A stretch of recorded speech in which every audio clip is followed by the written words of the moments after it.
What's going on, guys? Today we're taking a look at Tailgate with Groundbuster from the Transformers Generation Legends line. I gotta admit, I was really looking forward to this set, and then I got a hold of the figure and realized that, oh man, there is not much detailing on Tailgate whatsoever, and that's probably because of the white.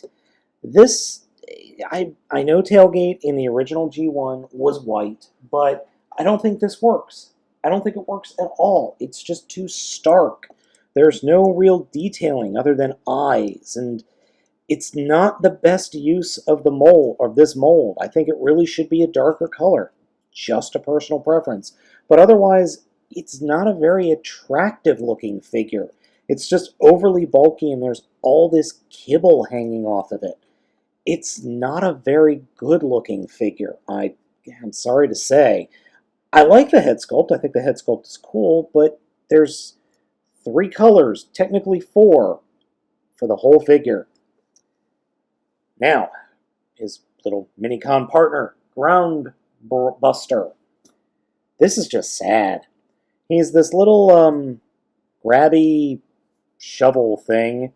His transformation is stand him up and fold out the treads to form his arms. That's it. Transformation is as equally as simple. Simply fold out his backpack and it becomes a grabbing weapon, and then flip his arms forward and fold down his little nub for holding the weapon. That's it. That is the weapon. That's just sad. Obviously, I don't like this. Tailgate's transformation is a little bit more complex than I was originally thinking it would be. To start off with, turn the forearms such that the fists are pointing in towards the figure.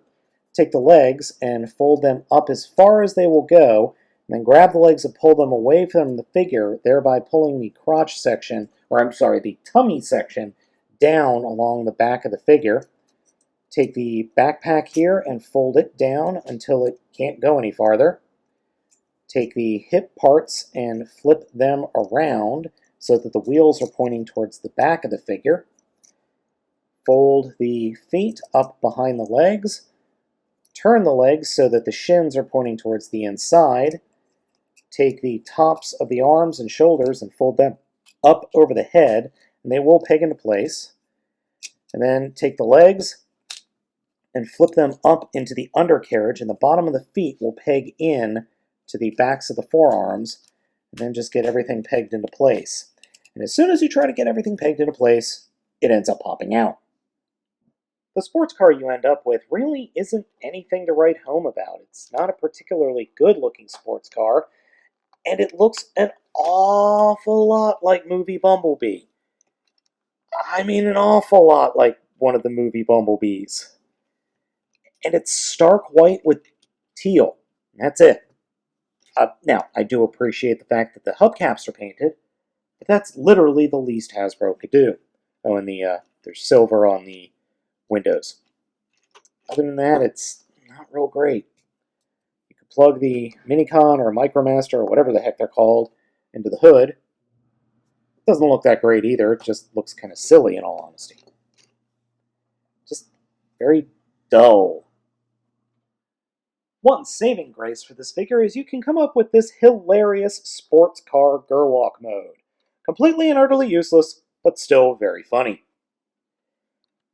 I'm sorry to say I'm not a fan of Tailgate. I love him in the comic books. I absolutely love the character in the comics, but the toy's not real good. It really, really needs more paint and just more character.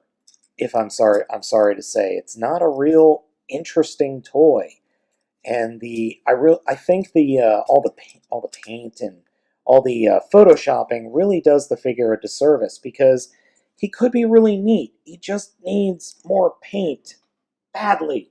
I mean, this is one of those guys that I think I'm just going to take a Sharpie to and panel line the crap out of him, because he needs it.